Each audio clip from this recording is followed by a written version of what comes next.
자, 오늘 요한복음 14장 말씀 우리 처음부터 끝까지 쭉 한번 같이 해설로서 같이 읽도록 하겠습니다.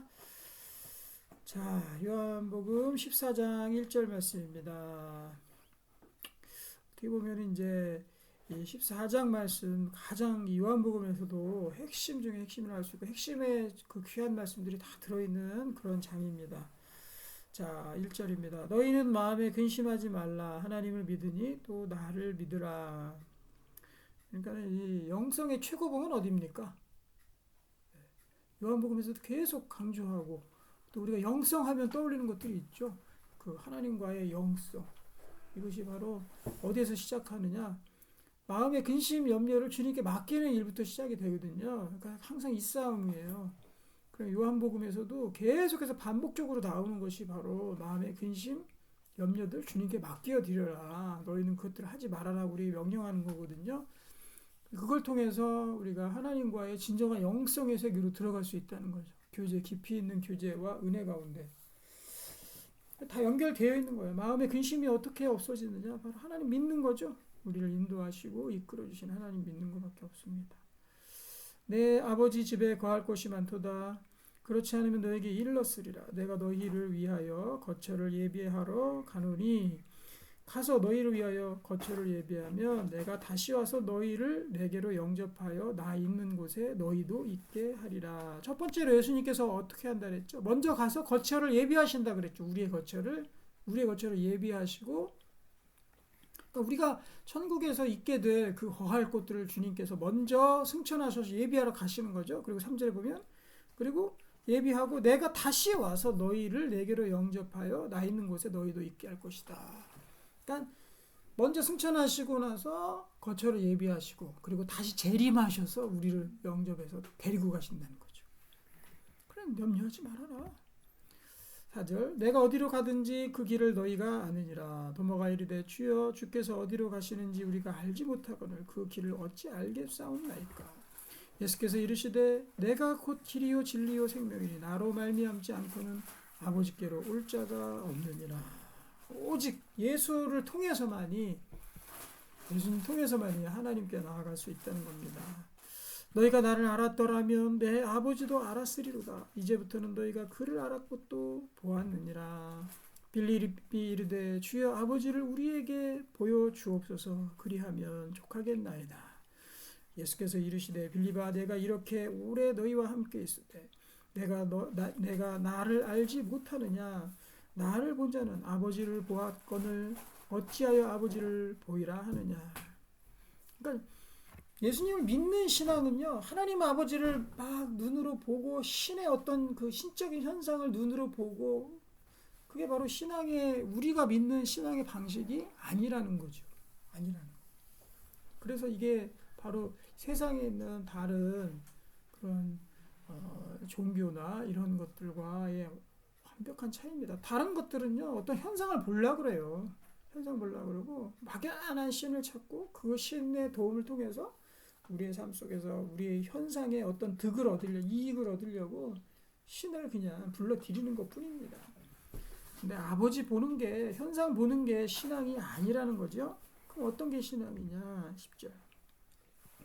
내가 아버지 안에 거하고 아버지는 내 안에 계신 것을 내가 믿지 아니하느냐. 그러니까 신앙의 방식은 뭡니까? 주님이 내 안에 같이 공존하는 거예요. 함께하는 거. 세상에 어떤 신이 사람과 이렇게 뭐 동행하고 함께하고 이런 종교나 신은 이 세상에 없습니다. 저 멀리에서 엄한 존재로 그냥 우리가 달래는 그러한 환한 존재로 있는 것이 바로 우리에게 벌 주고 그렇죠? 상 주고 하는 그러한 존재밖에 안 돼요.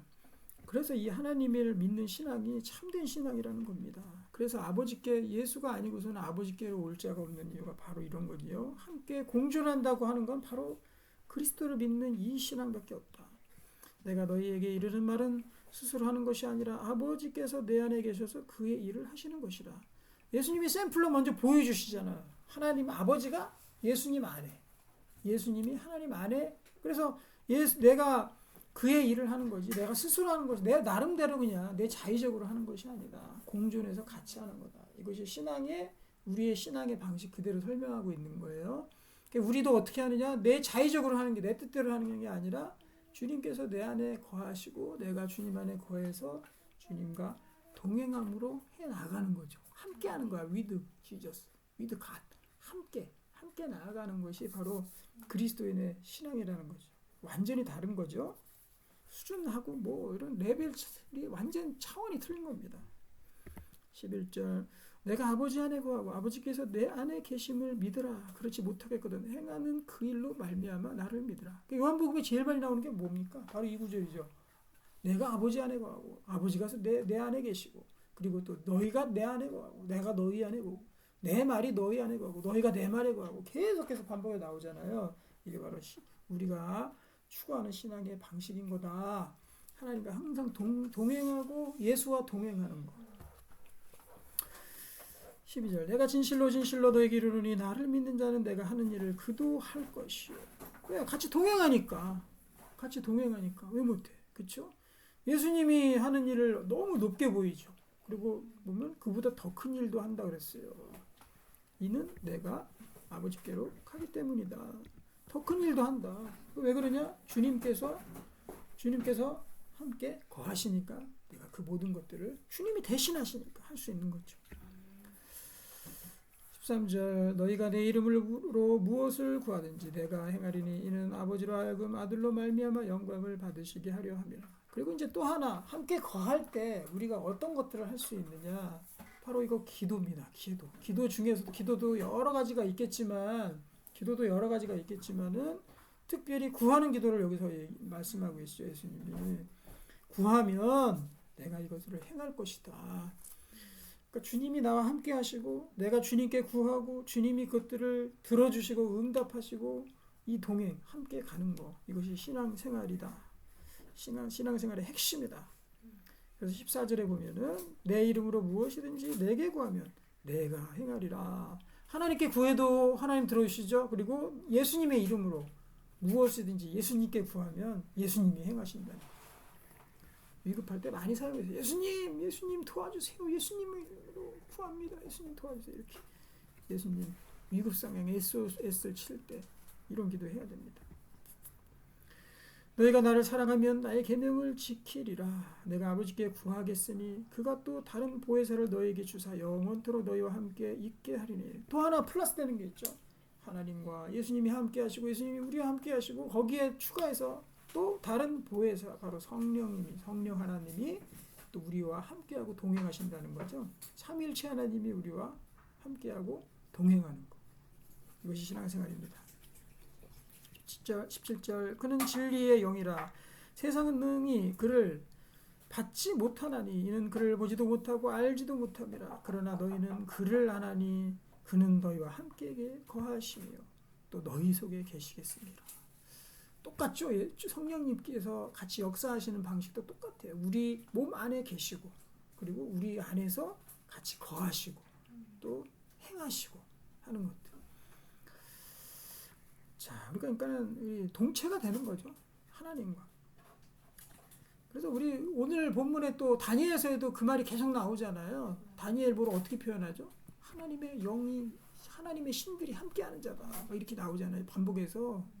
그때 구약시대 그때도 이미 다니엘에게는 하나님의 영이 그 함께해서 그렇게 역사했습니다. 그러니까 꿈도 해석하고 오늘의 본문인 그 글자 벨사살 왕이 썼던 글자도 해석을 하고 또 사자굴에 또 들어가고 풀무불에 선 친구들도 들어가도 살아나고 하는 역사가 일어나는 거죠. 18절 내가 너희를 그와 같이 버려두지 아니하고 너희에게로 오리라. 조금 있으면 세상은 다시 나를 보지 못할 것이로되 너희는 나를 보리니 이는 내가 살아있고 너희도 살아있겠습니다. 그 날에는 내가 아버지 안에 너희가 내 안에 내가 너희 안에 있는 것을 너희가 알리라. 또 계속 나옵니다. 반복해서. 그렇죠? 그날은 언제입니까? 그렇죠? 그날 예수님께서 십자가에 돌아가시고 성령이 임하시는 그날. 또 예수님이 세상에 다시 오시는 그날. 명확히 안다라는 거죠. 지금도 우리는 알 수 있죠. 바로 하나님이 우리 안에 거하시고 예수님이 우리 안에 거하시고 하나님의 영이신 성령님께서 우리 안에 거하신 날 알 수 있다라는 거죠. 21절 나의 계명을 지키는 자라 나를 사랑하는 자니 나를 사랑하는 자는 내 아버지께 사랑을 받을 것이요 나도 그를 사랑하여 그에게 나를 나타내리라. 그리고 또 하나 추가해서 말씀하시는 것이 계속 내 계명을 지켜라. 내 계명을 지켜 행해야 된다. 이걸 계속 말씀하시는 거예요. 결코 믿음에서 끝나는 것이 아닙니다. 행동이 동반되어야 된다는 거죠. 22절 가룟 아닌 유다가 이르되 주여 어찌하여 자기를 우리에게는 나타내시고 세상에는 아니하려 하시나이까. 예수께서 대답하여 이르시되 사람이 나를 사랑하면 내 말을 지키리니 내 아버지께서 그를 사랑하실 것이요 우리가 그에게 가서 거처를 그와 함께 하리라. 바로 하나님의 명령을 우리가 준행하는 그 동의는 요인은 뭡니까? 여기 보면 사람이 나를 어떻게 하면 사랑하면 23절 사랑하면 내 말을 지킨다 그랬어요. 그러니까 이 사랑 주님과의 사랑에 기반한 순종과 행함이 되어야 되는 거죠. 그렇죠? 그냥 의무적인 거는 뭐예요? 그건 의무적인 행동, 종교적인 율법이에요. 그게 바로 율법이거든요. 하나님과의 사랑에 기반하지 않고 그냥 우리가 살려고만 또 벌받지 않으려고만 그렇게 지키는 거 그것이 바로 율법입니다. 그래서 우리는 하나님과 사랑이 먼저라는 거죠. 어떻게 하면 하나님 사랑합니까? 여기 계속 누누이 얘기지만 동행하면 예수님과 동행하고 하나님과 동행하고 성령님과 동행해서 내 안에서 하나님이 어떻게 역사하시고 어떻게 일하시는 이걸 체험이 돼야지 사랑이 거기에서 꽃피어나는 거예요. 아무런 하나님과의 동행과 체험이 없는데 어떻게 하나님 사랑하냐고. 그러면 사랑도 없으니까 행함도 없고 말 지키지도 않는 거죠. 그 주님과의 함께 거하는 거, 주님과 함께 하는 거 이것이 체험이 되어야 됩니다. 함께 하신다 그랬으니까 그걸 믿고 하나님께 구해보는 거죠. 어떻게 해야 되는 거? 하나님이 함께 하심을 믿고 구해보는 거죠. 하나님과 함께 구해보고 하나님이 행하심을 역사하심을 계속해서 하나 두 개씩 계속 체험하다 보면 하나님이 나를 위해서 일하시는구나 내 안에 거하시는구나 이런 것도 알게 되고 그렇게 되면 그때부터 내가 하나님의 말씀을 그때 이제 지키기 시작하는 거죠. 그래서 헌신도 하는 것이고 헌금도 하는 것이고 선교사로 나가기도 하고 목사가 되게 사역자가 되기도 하고 봉사도 하고 그렇죠. 그렇게 되는 겁니다. 24절 나를 사랑하지 아니하는 자는 내 말을 지키게 나오잖아요. 내 말을 지키지 아니하나니 너희가 듣는 말은 내 말이 아니라 나를 보내신 아버지의 말씀이니라. 사랑하지 않으면 예수님의 말씀을 행할래야 지킬 수가 없는 겁니다. 보혜사에 대한 내용입니다. 내가 아직 너희와 함께 있어서 이 말을 너희에게 하였거니와 보혜사 곧 아버지께서 내 이름으로 보내실 성령 그가 너희에게 모든 것을 가르치시고 내가 너희에게 말한 모든 것을 생각나게 하리라. 보혜사의 뜻이 옆에서 변호해 주시는 분 이런 뜻이잖아요.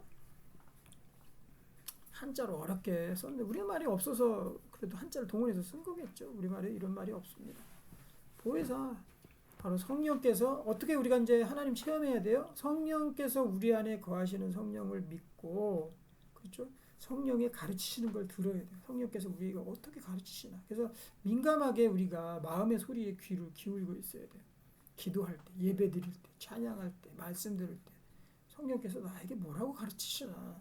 그리고 내가 너희에게 말한 모든 것 뭐예요? 말씀이 하나님 말씀, 예수님 말씀이죠. 이걸 생각나게 하신다는 거죠. 그래서 하나님의 말씀이 생각나면요.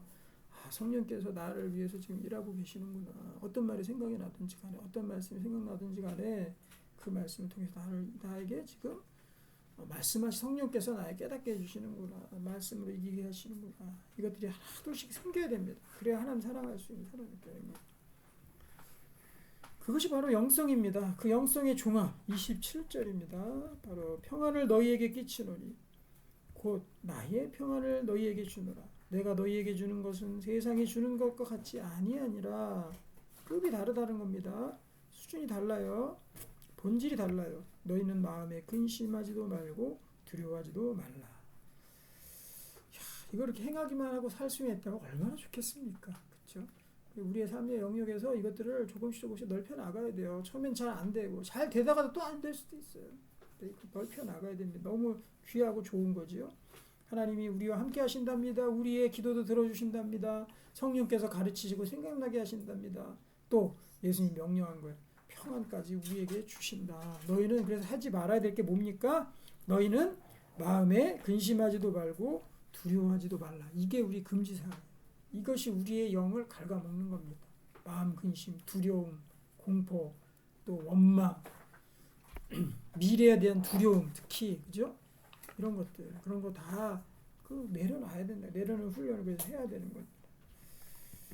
자, 28절. 내가 갔다가 너희에게로 온다 하는 말을 너희가 들었나니 나를 사랑하였더라면 내가 아버지께로 가면 기뻐하였으리라. 아버지는 나보다 크심이라. 계속해서 주님께서 승천하실 것들, 그리고 다시 오실 것을 약속을 계속 하십니다. 이제 일이 일어나기 전에 너희에게 말한 것은 일이 일어날 때에 너희로 믿게 하려 함이라. 이제 믿게 하시려고 예수님께서 계속 말씀으로 가르치시는 거죠. 제자들이 그들을 감당할 수 있게, 예수님의 돌아가심, 승천을 감당할 수 있도록 미리미리 가르쳐 주시는 겁니다. 30절. 이후에는 내가 너희와 말을 많이 하지 아니하리니 이 세상에 임금이 오겠습니다. 그러나 나는 그는 내게 관계할 것이 없으니 오직 내가 아버지를 사랑한 것과 아버지께서 명하신 대로 행하는 것을 세상이 알게 하려 함이로라. 일어나라 여기를 떠나자 하시니라. 세상 임금이 오고 예수님을 십자가에 내어줄 것입니다. 우리 이 요한복음 14장 이 말씀 신앙의 핵심적인 요소들을 다 담고 다시 한번 정리해 볼까요? 주님이 나와 함께 하셔서 동행하는 것이 바로 신앙생활이다. 예수님이 동행하시고 하나님 아버지가 예수님과 동행하시고 그 하나님이 또 나와 동행하시고 성령님이 동행하시고 그 성령이 우리에게 가르치시고 그리고 계속해서 구해야 되는 거예요. 예수님의 이름으로 기도하고 긴밀한 소통이 계속 이루어져야 되는 거예요. 그래서 말을 많이 해라. 제가 외치는 거잖아요. 히딩크 감독이 말을 많이 해서 우리나라를 그렇게 좋은 훌륭한 팀으로 만들었듯이 선수 간에 말을 많이 해야 되듯이 우리가 하나님과도 말을 많이 해야 됩니다. 우리 지체들과도 많이 해야 되지만 하나님과 계속해서 기도해야 돼. 이 체험이 있어야 되는 거죠. 성령님께서 생각나게 하시고 가르치시고 그리고 우리에게 있는 근심과 염려도 예수 그리스도 이름으로 몰아내고 내려놓고 몰아내고 나가게 하고 이것이 신앙생활이거든요. 그래야 어떻게 된다? 하나님을 사랑할 수 있다. 그 사랑을 통해서 우리가 행하는 것도 행할 수 있다. 이것이 바로 신앙의 우리 핵심입니다. 우리 신앙의 핵심을 가지고 우리 정말 영성 있는 사람으로 우리가 살아가게 되길 소망합니다. 기도하겠습니다. 하나님 아버지, 오늘 이 시간 말씀 통해서 우리에게 신앙의 핵심적인 요소들을 말하여 주시니 감사드립니다. 하나님, 이제 영성의 삶을 살아가게 하여 주시고 주님과 동행함을 확신하게 하여 주시고 매번 하나님께 기도하며 또 우리의 근심 염려들을 버리고 주님 평강에 거하는 진정한 하나님의 영성자 될 수 있도록 주께서 역사해 주시옵소서. 예수님의 이름으로 기도하옵나이다. 아멘.